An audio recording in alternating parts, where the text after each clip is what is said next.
Music and politics have always gone hand in hand, but can a protest song go too far? Irish rappers Kneecap have reignited the debate around artistic freedom of expression. They want to know why their words in support of Palestine are deemed more dangerous than Israel's actions. We'll discuss the line between counterculture and cancel culture here on CounterPoints with me, Melinda Nucifora.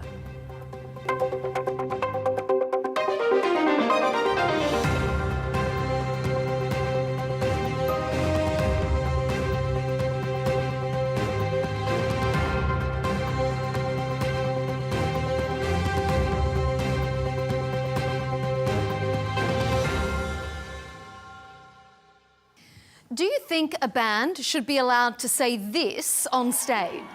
Palestine free! Free Palestine! Free Palestine! Free Palestine! And what about this?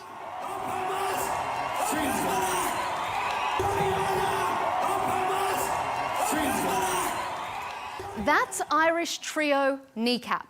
They've gone from niche protest rappers to global headline makers. The group's anti-Israel rhetoric at this year's Coachella festival caused quite a stir.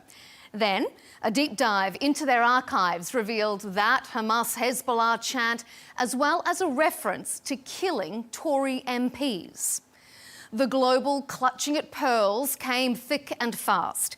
Some sponsors dropped them. They lost global representation and several gigs were cancelled. The UK's Metropolitan Police are even investigating possible counter-terrorism offences. The band says it never incited violence and has called the whole thing manufactured moral hysteria. The fallout makes you wonder, are other public figures keeping silent to avoid alienating their fans? On this episode of CounterPoints, we'll ask if there should be limits to artistic freedom of expression. Is this a case of selective outrage? And are other artists and public figures too scared to speak out for fear of being cancelled?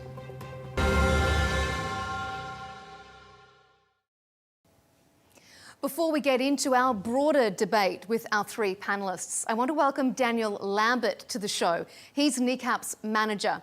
Daniel, thank you so much for making time for us here on CounterPoints. First of all, I want to ask you how the guys and how you are handling this intense media attention. It's a very divisive and very impassioned debate that they and you have found yourselves at the centre of. Yeah, no, absolutely fine. I think what's really important to the band and for me to support is that we're absolutely clear in our conviction, and the guys are, you know, we're all very clear that we feel that this is a result of speaking out for the right reasons, and that everything that's come from that is ultimately people have reacted in a way where they don't want bands to speak out and speak about Palestine. So the band are absolutely fine. It's important that you can have, you know, the strength and conviction of your thoughts and to follow them through. And that's something that they feel and I feel. So we're all good. If we focus on the band's public support for the Palestinian cause specifically, were they and are you surprised by the extent of the backlash? Yeah, I suppose I'm surprised, and I'm less surprised because I've had more time to think about it, but it happened for me because it was Coachella. We have gone to the US on multiple occasions and spoken about Palestine, but Coachella is a festival that is obviously quite famous. It's quite expensive. There exists a certain class, and I'd say a upper middle class audience, and I think it really worried a certain group of people that they saw sympathy, empathy and support for Palestine from that specific audience. I suppose what was more worrying for me, as opposed to worry and surprise, was the very organised and very viscerous campaign against the band that is coming from the US, and that is really well directed and really well organised. When you say well directed and well organised, who or what do you think is orchestrating that? Well, I think that there's a group, and well, I know because I've seen the emails they've sent, and I've seen obviously with Sharon Osbourne is linked to them, is a group called the Creative Community for Peace, who exists out of LA, who are a group that were ostensibly set up to prevent the boycott of Israeli artists, or to prevent the BDS movement attempting to influence artists who may plan to go to Tel Aviv. They have a website. They're very clear about who they are. And they, from what I've seen, they are the group who are ultimately responsible for a lot of this, what I see and what the band see as manufactured outrage. Do you think that Israel or Israel's political hand has played a part in that as well? I'd be surprised if it didn't. I don't have proof of that, but I'd be surprised if it didn't. I think that, you know, people have gone over hundreds, if not thousands of hours of footage. They've attempted to select 16 words from a band who have a feature-length film, who've played in 22 countries, who have played to hundreds of thousands of people, and a very clear campaign to try and misrepresent the band in a certain light, and with an aim of deplatforming them. And I think that objective isn't about Kneecap. I don't think it's about Kneecap at all. I think it's about, they wish to send a very clear message to young bands, young artists, to say that this is not something that you can do. There's a certain level that's accepted, and that is perhaps to have a Palestinian flag, or to maybe say change a lyric of a song, and that those actions should be welcomed. But I think if a band goes beyond that and explicitly calls out what we see as a genocide, explicitly calls out what we see as Western governments aiding that genocide, and Western governments ignoring their international obligations, then that's too far, and that they will attempt to shut that down. With that in mind, do you think that there are other artists who feel the same way as yourself, as Kneecap, but feel silenced, feel too scared to speak out because they've seen what it can lead to? Yeah, absolutely. And I think that it's to Kneecap's massive credit. Like, they come from, you know, a part of Ireland that they will say themselves is still under occupation. They come from a part of Ireland that there's been a conflict, and that conflict has impacted everyone's lives. So they are very clear that this is something that's very, very, very important to them as individuals, as artists, as Kneecap, but also as just people. And I suppose that, you know, the music industry is regulated, like many other industries, by some things that you need, like, you know, booking agents and festival organizers and people who are really, you know, key to the music industry. And I think there's been a campaign to try and influence all of these people. You've heard members of the UK Parliament, you know, questioning, should the band play at Glastonbury? That's a total overreach into an area that should be a place for artists. And I think that does, in its very nature, send a message to young artists that, you know, politicians, people in leadership positions are reaching into the arts world. If you are to, and this, in my view and in the band's view, has emanated from a message at Coachella that was lawful.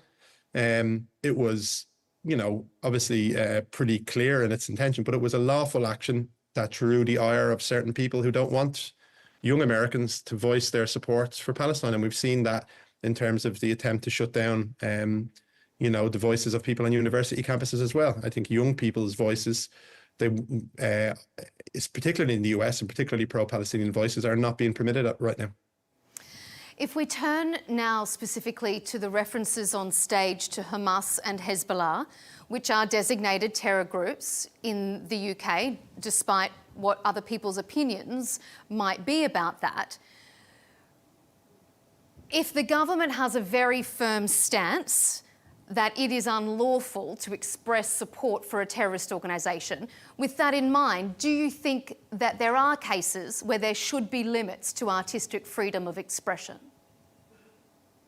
I think that's like, that is a question that is a fair question, and ultimately, you know, I'm on Colin with you guys today from Dublin. I'm not in the UK, but you know, Belfast is still considered part of the UK legally, and you know, the statement that the guys put out made it clear that they don't support Hamas or Hezbollah. And I think that, you know, that is an area that you know, I think kind of the statement made clear. You know, in terms of there are limits, there are points at which obviously laws of certain countries will come into play. I think the other video that was kind of put out with the MP kind of comment that was entirely taken out of context and was basically said in a satirical fashion. And the band say things that are similar to that weren't picked out because I think there was a political objective behind that.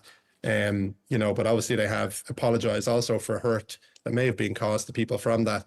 Ultimately, though, I think overall here, and it's the key point, is the band in Western media, particularly in the UK, are being held to a much higher moral account than the actual politicians of these countries. They've spent a year and a half ignoring their obligations as governments to fulfill the most basic international laws to protect people.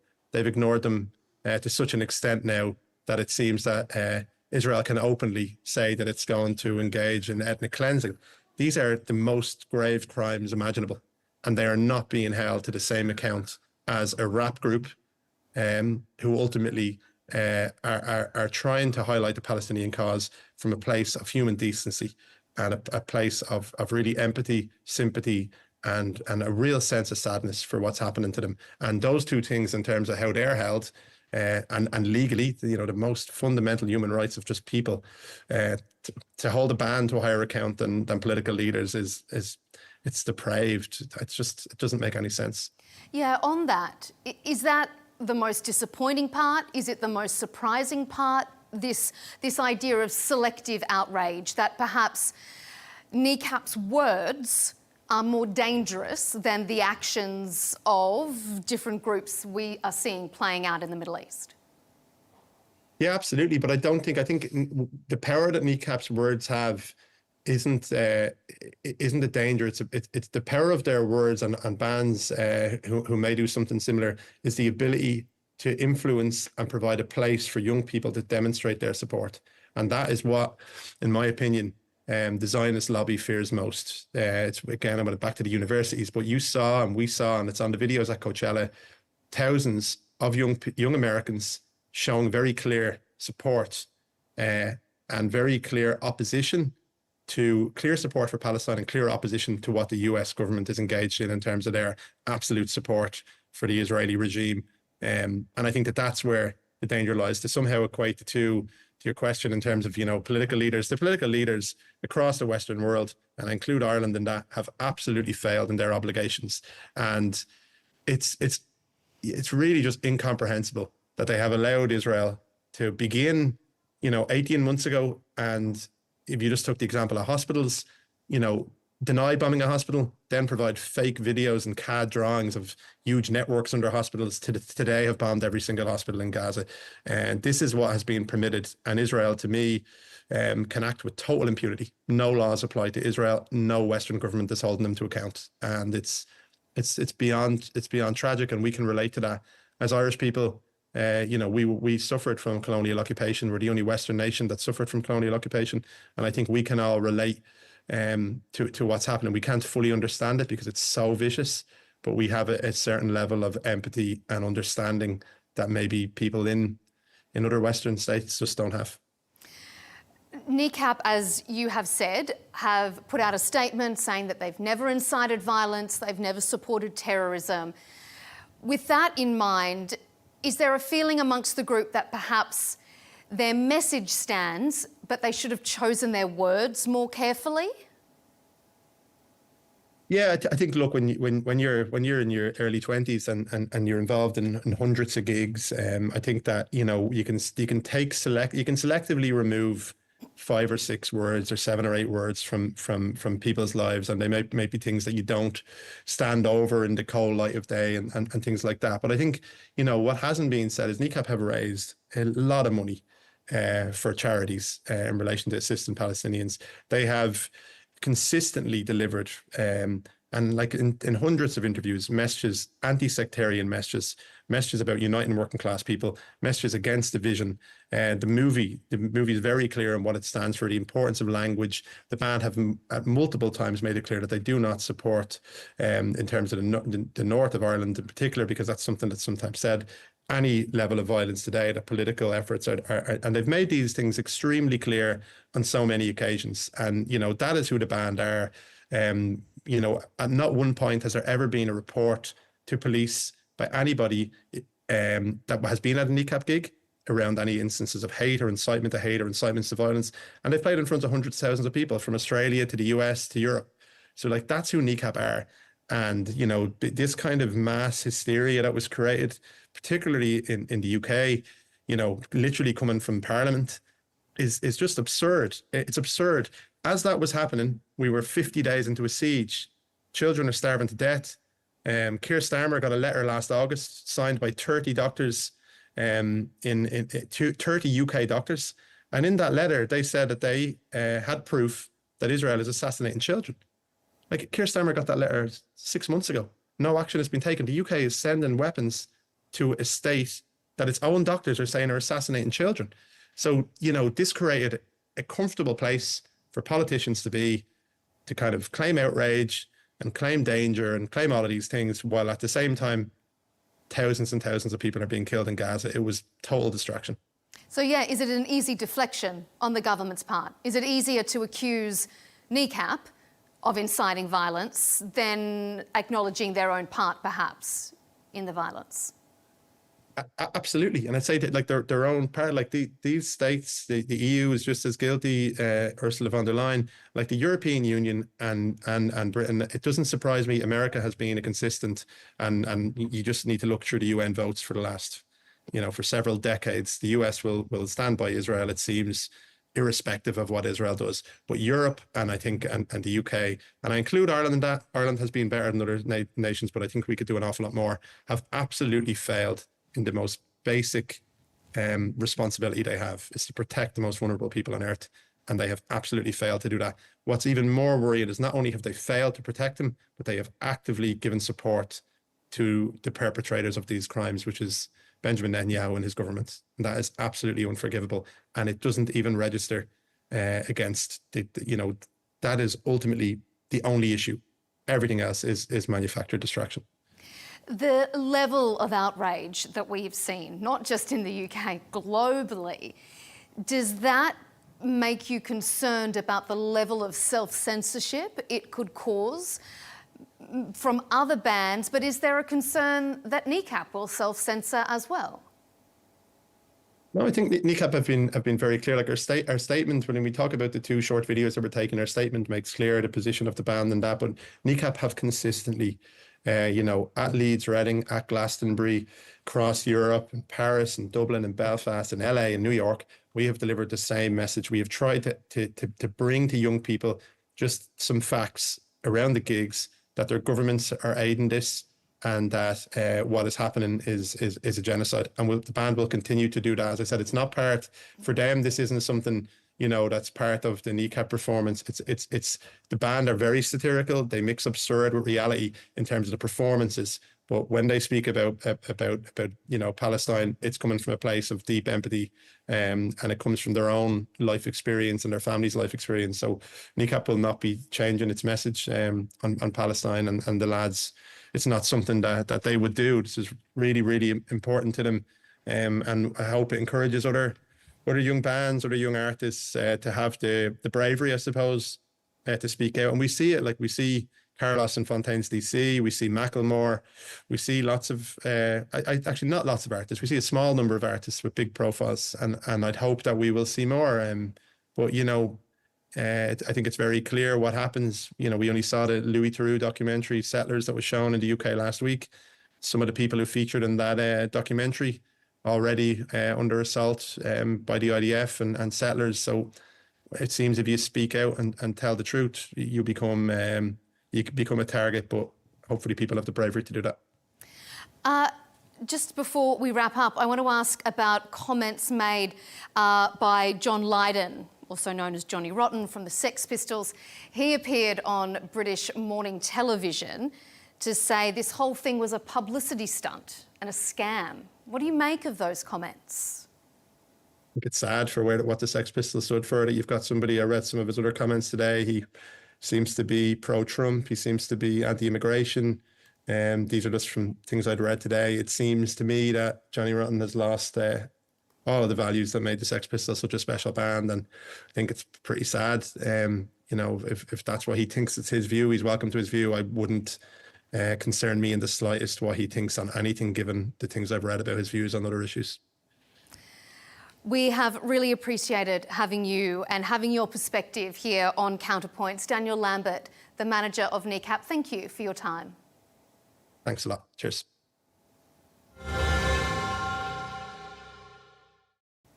Let's bring in our panel now. We're joined by Tadgh Hickey, a comedian, political activist from Ireland, Dorian Lynskey, a journalist, author and host of the Origin Story podcast.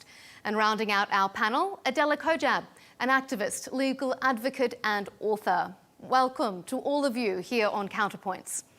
Words matter. There's no doubt about that. But do they matter more than actions? Is it just easier to be outraged at the words of three young rappers like Kneecap rather than exploring the actions of governments or organisations, including Israel, Hamas or Hezbollah?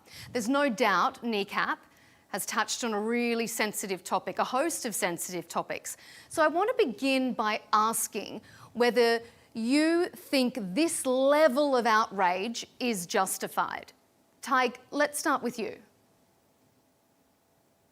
Well, I think what's very clear about the level of outrage, even in my own country in Ireland, we have had wall-to-wall coverage of Kneecap's words. The geopolitical thoughts of a hip-hop trio has dominated the news cycle in Ireland and in Britain, from what I can gather, and obviously in the States. And this has happened over a 2-week period where there have been massacres every day in Gaza, where we aren't talking about not just the Israeli war crimes, but we're also not talking about the UK and the US, and indeed Ireland to a lesser extent, our complicity in these war crimes, which human rights bodies across the board are describing as war crimes. So I think it's a convenient method of obfuscation. It's a convenient distraction ploy so that people look over here and then the scale of the war crimes goes up in Gaza. I think it's a job well done for our media. I think our media really need to be held account, because at the end of the day, they set the agenda, and they have certainly set the agenda over the last 2 weeks that it's more important for us to police the thoughts and the words of a hip hop trio than it is the actions of our government. It's particularly kind of mind-blowing from an Irish perspective when the British government particularly is trying to police the thinking and the words of an Irish Republican hip-hop group when they have had no ability or desire over the years to actually look at their own deeds, their own war crimes, their own obfuscation of justice for people in the north of Ireland. So I think in Ireland we see through it very quickly, and I think the attention, as always, in these issues is in the wrong direction. Adela, let me ask you then, what do you make of this level of outrage? Do you think it's justified?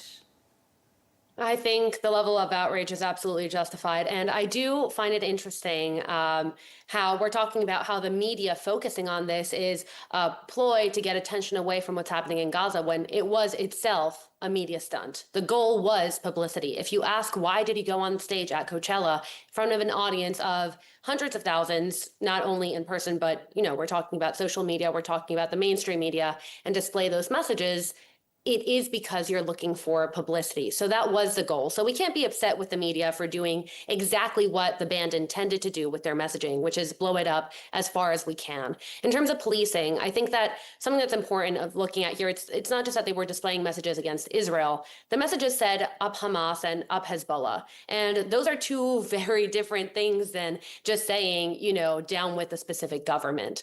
If you're saying up Hamas, up Hezbollah, recognize terrorist organizations, and not only terrorist when it comes to the Israeli context. If you ask any citizen of Lebanon whether or not Hezbollah is a terrorist organization, you'll find that the overwhelming majority would agree. So when you're glorifying terror acts, and then you're upset that people are looking at you for glorifying terror acts in a media optic, then yes, of course, the outrage is justified. It was meant to provoke a response from the media, and the overwhelming majority of people don't support terrorism. So if they're getting backlash, it's for their own actions. I mean, Kneecap have been supporting the Palestinian cause when they were playing to just hundreds of people without any TV cameras, let alone Coachella. So it's not as if they say this is a new cause for them. But Dorian, let me ask you, you wrote an incredibly interesting piece for The Guardian newspaper talking about what you called hypocrisy on both sides. Do you think that this level of outrage is justified? I mean, I don't think this level of outrage is ever justified with a pop group, essentially. I think it always seems like an easy target. It always strikes me as sort of absurd. That's separate to the issue of individual statements they've made and whether those are open to criticism, for sure. And I would like to point out that actually the references to Hamas and Hezbollah were from gigs in London, I believe, in late 2023, which is quite different from the statements they made at Coachella, which I think are more easily defensible. So those are two quite sort of different controversies. The controversy just sort of rolled on, and then these old clips were dug out. And of course it's exaggerated. Of course, it just seems like, are we really devoting all this energy to whether or not this band should play Glastonbury or any number of festivals compared to the issues that they're talking about? That doesn't mean, of course, that you cannot criticize some of the things that they've said. So when I was referring to hypocrisy on both sides, you know, traditionally, particularly in recent years, the right has really flown the flag of free speech and has protested about cancel culture and people's careers being, you know, hurt or destroyed over saying this or that. They're obviously trying to do like exactly that. And of course, they go, well, of course, well, if you say this, then you deserve to have your career destroyed. And then I think on the left and in the artistic community, there's a kind of, it's quite unclear that a lot of people are not defending what was actually said, they're defending the right to say it. And then that leads you into a position where you become more free speech absolutist, when that has not generally been the position over the last few years. So it is a tricky one. I think it does put a lot of their kind of allies and people who also sympathize with the Palestinian cause in a tricky situation over the things that were said back in late 2023. That's why I find it complicated, although in no sense justifying the kind of coverage that it's been getting over the last 2 weeks. Tadgh, let me ask you, if we set aside the Free Palestine comments and stage signage at Coachella, if we look at those comments from the London gig, I think November 2023, the Up Hamas, Up Hezbollah comments, is that, though, inciting hatred? Is that supporting a terrorist group that is a prescribed outlaw organisation in the country where they did that concert? Is that free speech or is that a violation of the law? Well, I mean, an awful lot of grace would be given to, say, comedians, for instance. Comedians, I mean, I'm a comedian. I don't expect to be policed on what I say in comedy gigs. Like, this is an act that are quite ironic in the stuff that they're delivering. Even their title, they're not, you know, supporting the idea of kneecapping. They're irreverently talking about the culture that they came out of.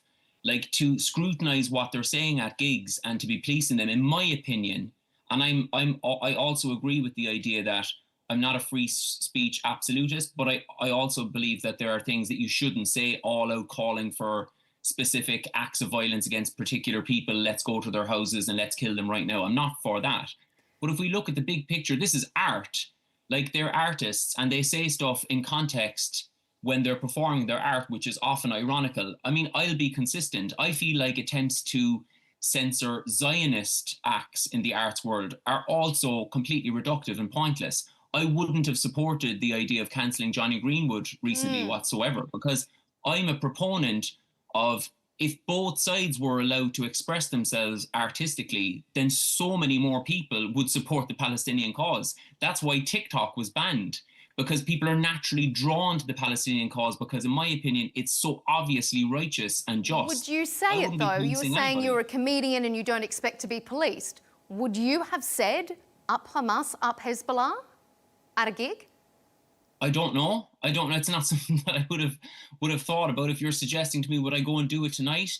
Well, Hamas as far as I know, are not a proscribed group in Ireland. I think this whole period is, I hope, going to bring about a really honest and not hysterical conversation about resistance. For me to say that I'm against resistance movements would be ludicrous because I'm Irish. If it wasn't for resistance movements, I wouldn't live in a free, independent, albeit partly free and independent country. We need to have a serious, non-hysterical conversation about resistance in the same way that we have to have a serious, non-hysterical conversation about cancelling people for their thoughts and words, as opposed to looking at governments for their ridiculous deeds. Even the fact that we're talking about this right now, in a way, also kind of gets in the way of the real conversations that we should be having, maybe not us specifically, but that the world should be having, which is the fact that the West is aiding and abetting an ongoing genocide and mass starvation engineered by a rogue state is going on, and we're all sitting around chatting and hoping our governments will suddenly see the light and do the right thing. Adela, let me ask you then. We just heard Tadgh there mention Johnny Greenwood, the guitarist from Radiohead, who had been touring with an Israeli artist. Some of their gigs have been cancelled as well, and they've been criticised, Johnny Greenwood particularly, accused of artistic greenwashing. If you think that Kneecap shouldn't have been able to say that and they should be cancelled, do you think that Johnny Greenwood should be cancelled too? Because surely it should be fair on both sides. It should be fair on both sides, but I think that the important thing here when we talk about cancel culture is why cancel culture is happening and what actually makes it cancel culture. The right is upset about cancel culture when you're canceled by virtue of your identity. For example, I'm canceling this gig because you're Israeli or because you are Palestinian. Very different when you use that specific gig as a platform for a specific cause. Also very different from, for example, let's say I'm an artist and in my personal Twitter, I'm tweeting about a cause I care about. Very different from coming on stage to a venue where people bought tickets for a show and using that as a venue to advocate. And that's why I think that they're completely different. When the right talks about cancel culture, they're not saying, you know, that you can't go out there, and they talk about it in the terms of me as a person or me because of prior statements is being canceled and now it's affecting my career. Very different from someone who uses that as their platform. But when we're talking about resistance culture, right, we're talking about whether or not people have a right to resist. People absolutely have a right to resist. But I do want to, from the get-go, separate Ireland and the case right now in Gaza, because the difference is that the people in Gaza were given autonomy in 2005 and they elected a terror organization that chants from the river to the sea, and their goal is to destroy the state of Israel, right? They say from the river to the sea, Palestine will be free. We don't want no two states. We want all of it. We don't want no 48. We want all of it. It's not about fighting for autonomy in your land. It's about fighting against an existing entity that currently possesses land. So it is very different. You can't look at them as identical. And also, correct me if I'm wrong, but I know that Ireland was won via war and negotiation in 1922. But when it comes to Hamas and Gaza, there were multiple deals for Palestinian statehood. Every single one of them rejected, and it wasn't by the Israeli side. So I support resistance movements when diplomacy fails. And here diplomacy had an avenue not to fail. So I also think it's important to separate the two from the get-go. But yes, had an Israeli artist used their platform in order to advocate for a cause and then been canceled, it would be morally equivalent. But that's not what happened with Johnny Greenwood. With Johnny Greenwood, it wasn't about him using his platform to advocate for a cause. It was by virtue of his identity. That is cancel culture. Dorian, I'm going to come to you, but Tadgh, I can see you grinning there a little bit. Is there anything you want to add? Well, I just wanted to quickly say, aside from the fact that every deal that the Palestinians were offered, I think, has been well documented, were ludicrously one-sided right up until Oslo. And I think that's a well-established historical fact that there was no deal that was in any way approaching reasonable from a Palestinian perspective.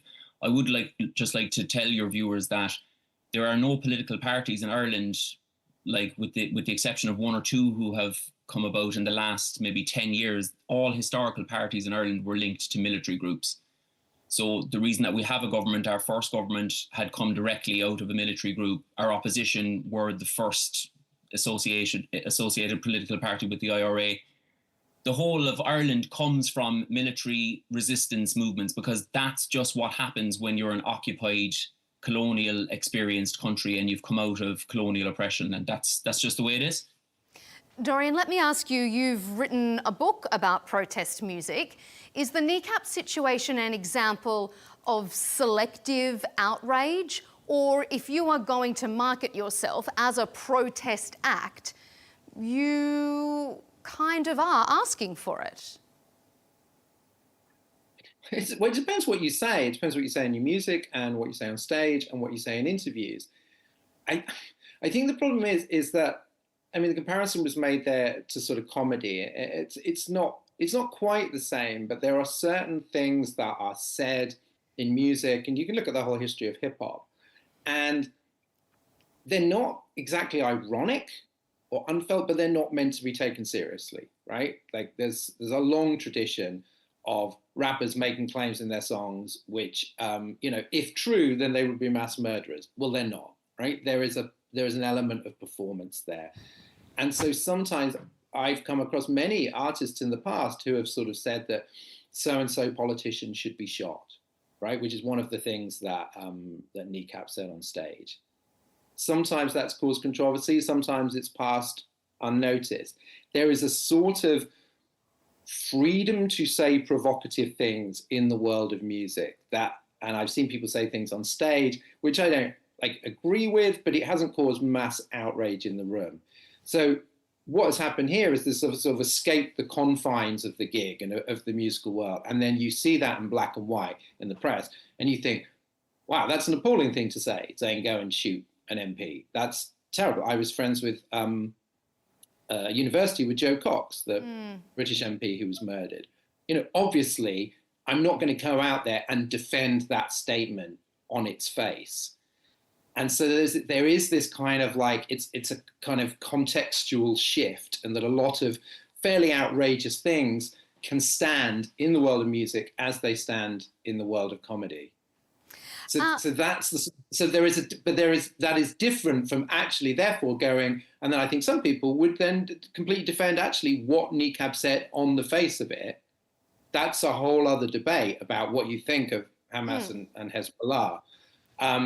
But I'm always just a bit suspicious of the motives of the people that are pursuing this and then calling for bans and this and that. What difference does it make? I mean, these statements, the worst statements, were made in late 2023. Clearly, they've incited nothing, right?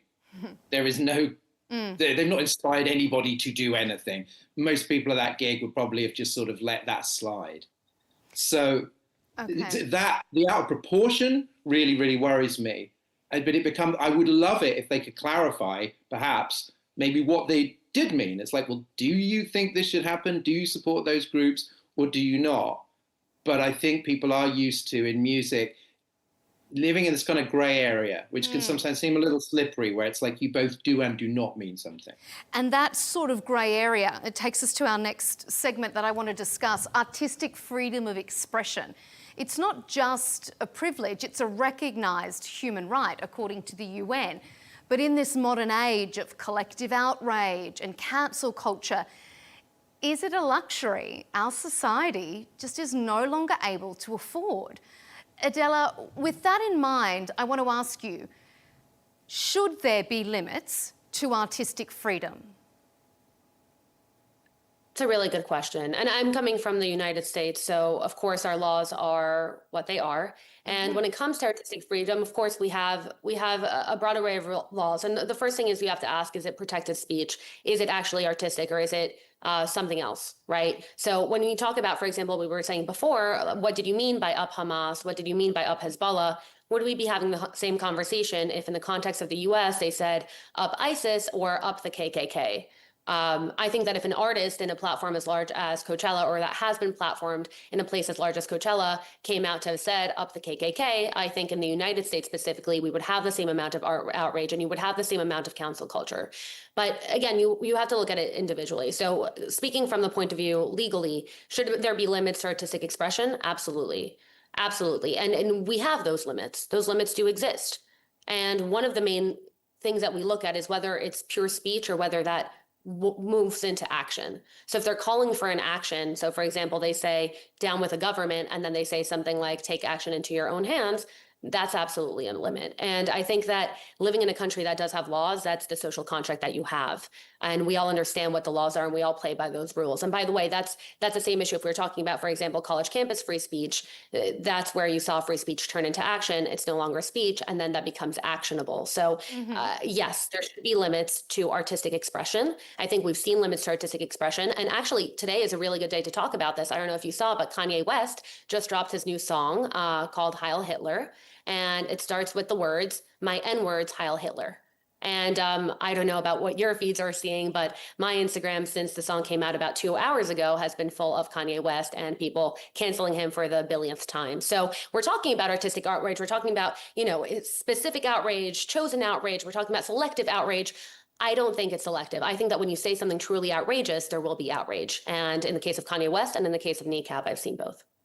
Dorian, I see you shaking your head there, but I just want to quickly ask Tadgh first what you make of that comparison that Adela made between what Kneecap said and, whether if they were going to say something about the KKK or ISIS. Should there be limits?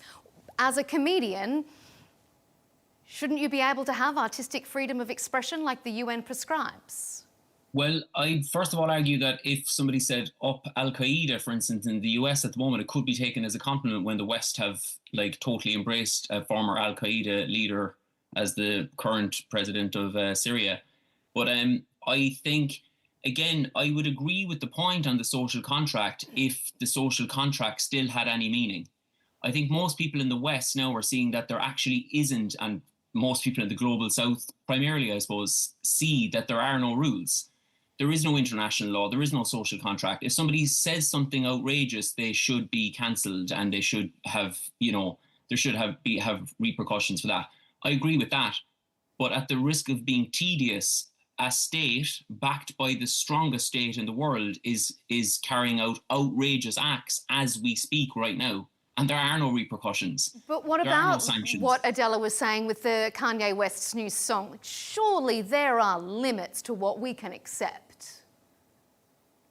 Yeah, perhaps. I mean, if you're talking about a world that still had rules in it and still had order, yes, I think that's totally unacceptable. I'm absolutely against anti-Semitism. But I would quickly say, as an artist, I'm an artist. I produce satire. I produce satire that is often poking fun at the hypocrisy of the West, is pro-Palestinian. I've been banned from TikTok twice. I get my material taken down from YouTube all the time. I get my stuff taken down from Instagram. So as an artist, either I'm an absolutely outrageous artist or there's one set of rules for one group and another set of rules for another group. I'd be really interested to hear from Zionist satirists, if they exist. Do their material get taken down randomly? Because all I know in the pro-Palestinian movement in Ireland, whether you're a satirist or whether you're a mother who just cares about children being burned alive in their tents, we're all getting restricted. So again, there is no rules-based order. So it's very hard to be, I suppose, very proactive or about which rule we're to follow and which rule we aren't. Dorian, I do want to come to you, but Adela, I feel like I should throw it over to you. I know you're not a satirist, but can you respond to what Tadgh is saying? Absolutely. Is there one rule for people who support one side, another rule for others? So it's a good question. And I wouldn't consider myself an influencer, but I do have a substantial following on Instagram, and I used to have one on TikTok. I've been banned multiple times on Instagram. I couldn't go live for 60 days. I've had my account restricted in every single possible way, especially after October 7th, when I was speaking up against anti-Semitism and speaking up against what we were seeing in the United States, France, the UK, internationally on October 8th. I'm no longer on TikTok and I'm no longer a user. I have my account there, but it's pretty much entirely restricted because I also was deplatformed on TikTok. So it's a universal experience. And again, it comes back to social contract. So we want to live in a place where there are limits to speech and we all abide by that social contract? Or do we want to live in a place where you can say whatever you want and then we let the free market decide those ideas? And I think that as a society, at least Western countries decided that we wanted to live in a place that has rules, even if it limits some of our actions, knowing that it's also limiting other actions that we might not like. So yes, in terms of the deplatforming, I'm sorry you've been deplatformed. I do want to say that when it comes to, at least legally, comedy has more leeway and satire and parody has much more leeway than, for example, artistic expression in the form of music or in the form of theater or in the form of art. So there is a difference. And I do think that satire and comedy has a a purpose, and it could serve that purpose better than other forms of artistic expression. But yes, when it comes to pro-Israel voices, Can I ask, do you feel like we both deserved to be banned then? Do you feel that we're two extremists, just as a matter of interest? I don't, but I also know that people who use social media who have been bombarded with both your content and mine might be grateful for these laws. And again, it's a social contract. All of these are private platforms that are now become the public square. So it runs into this weird legal area where you say, what is the public square and what is considered a private company? When do their bylaws run into the issues with the countries that they're in? If they operate Twitter in the UK, operate Twitter in the US and in Latin America, how are those rules different? So it does come down to a legal distinction, but I think you're right. I don't think I should have been deplatformed. I don't think that I should have been banned from going live or collaborating on posts for 60 days. I was able to fight them internally. Some of them were released, some of them weren't. And funny enough, a lot of the posts that were taken down from me was content of protests where people were doing Nazi salutes. I was raising awareness about the Nazi salutes, and then I was deplatformed for spreading Nazi propaganda. So it's, again, who is in the driver's seat, who gets to decide what's taken down and what isn't, is a good question. But again, it's part of the social contract that we've all subscribed to. Mm-hmm. All right, Dorian, let me circle back to you, especially when we were talking about Kanye West. When Adela first mentioned it, you were sort of nodding your head. Weigh in. Is there a line? Should there be limits to artistic freedom of expression? Does something like naming your song Heil Hitler go too far? Well, I just think it's really important to think about what are these limits. You know, when people talk about cancel culture and bans and what should be allowed and what should be accepted, it's like, well, what do they mean? So we've got the laws of different countries, right? America has the First Amendment. European countries tend to have stricter laws against hate speech. Then you have the decisions made by people who run platforms. You know, since Elon Musk turned Twitter into X, you know, there is just rampant fascism, racism, anti-Semitism, like any prejudice you can ask for, and that's certainly a version of free speech that I've just chosen to withdraw from. Then you're asking, okay, well, what do politicians weigh in?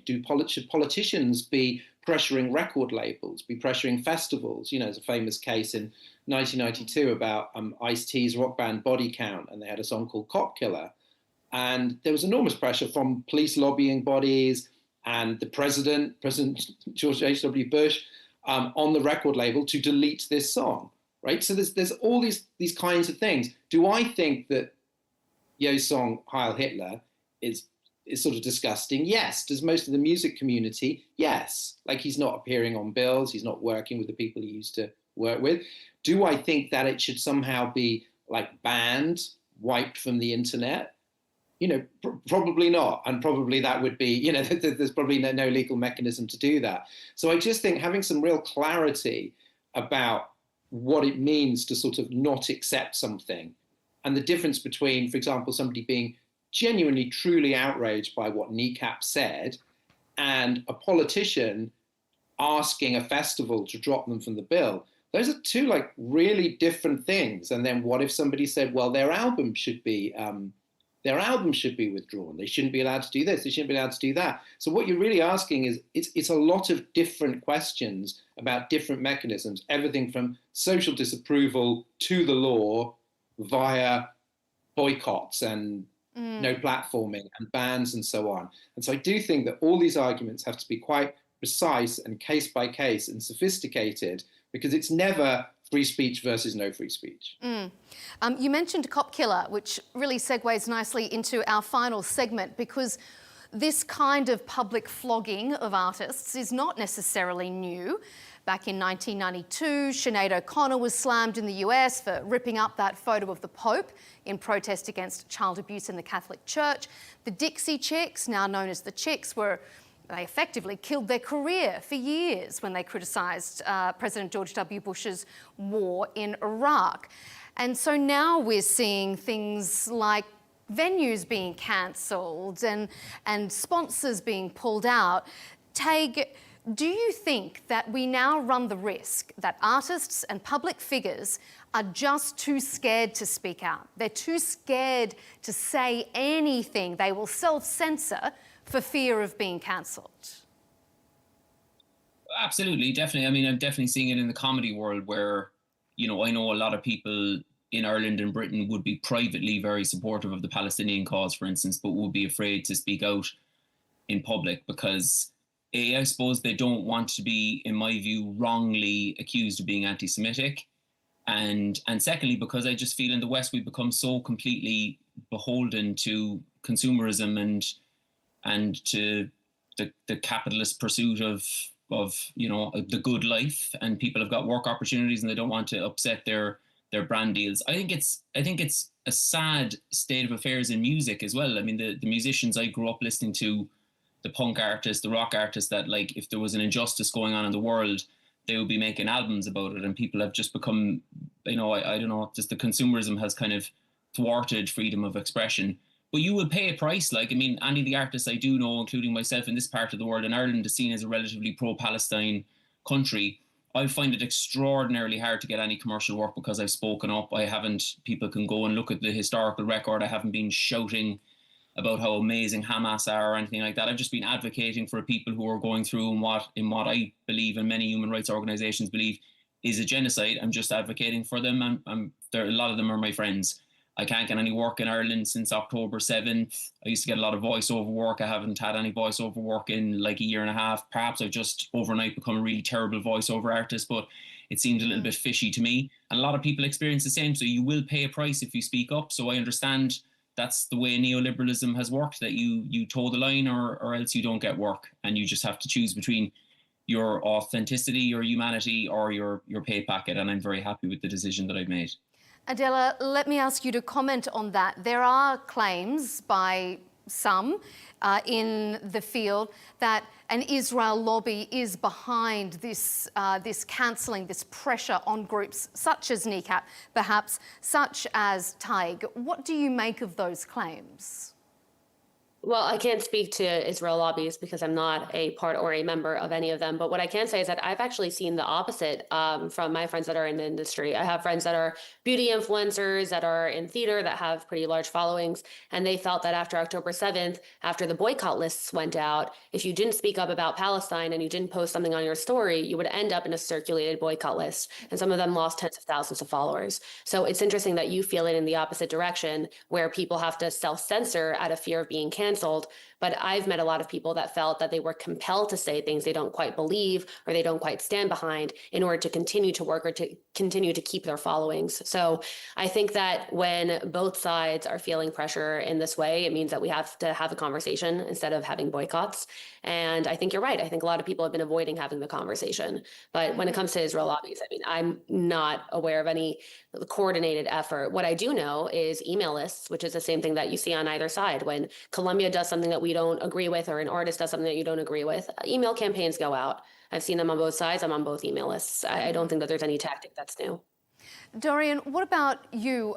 You've written widely about protest music. Has cancel culture gone so far that it's sort of the death of protest music now? Are people self-censoring because they're afraid? And what does that mean for protest music? I don't think so. I wouldn't use the term cancel culture in that context. I think there's a lot of structural reasons why there are fewer protest songs, or certainly why fewer of them are breaking through. There's all kinds of different things. Some of them just simply, like the shift from purchasing to streaming, means that the charts become more static and homogenous, and it's harder for these sort of weird spiky songs to break through.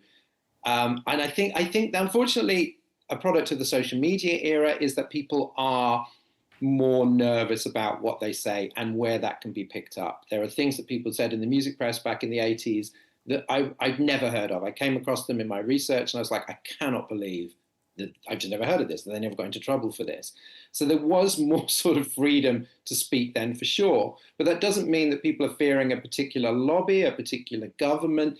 It's somehow like even relatively innocent stuff can get twisted. So I do think that there is a kind of a self-censorship that is not a kind of result of some authoritarian culture, but of across the political spectrum, the way that people behave on social media, the way that people could be ripped apart for the mildest things. And I think that does make people self-censor. Although I would say, for example, on on the issue of Gaza, there are many, many artists in the UK. I know it's hard, I think probably harder in the US, but many artists in the UK and on Ireland who have spoken out in favour of Palestine. So it's not like you can't. It's not like you cannot do that. Before we wrap up, we're almost out of time, but I just want to get a really short statement from each of you, just as sort of a final thought. Tadgh, I'm going to start with you. Is our society too sensitive these days to provocative art? Yes, I think our society needs to look at provocative actions rather than provocative art primarily. And I would just like to finish by saying we've been talking a lot about two sides. I think in this moment in history, it isn't a two sides discussion, really. There are no two sides in a genocide. Adela, our community, our modern culture, is social media making us too sensitive? Is this idea of collective outrage driving us more so than being stimulated by provocative art? I think that there's absolutely a culture of collective outrage where if you don't speak up, you're seen as less than. But at the same time, if you look at the way that most Jewish people have reacted to outright anti-Semitism, we offer to take them to Auschwitz so they can understand the Jewish struggle. And that, to me, is the opposite of cancel culture. Dorian, wrap us up. Well, unfortunately, social media is designed to do that. That's what the algorithms do. That's how they get the money. It's to wind people up and make them angrier. I think what I find, and I just, that unfortunately, this is what people do. What I find hard to accept is when politicians who have bigger fish to fry target a pop group. And I always find that a little shabby, a little opportunistic. And of course, they are not, whatever Kneecap has said, they are not a national security threat. A very interesting point to end on. Unfortunately, that is all the time we have here on Counterpoints. But thank you to you, our wonderful panel, for joining us. It's been so interesting. Tadgh Hickey, comedian and political activist. Dorian Lynskey, journalist and author. And Adela Cojab, activist and legal advocate. Thanks for your time.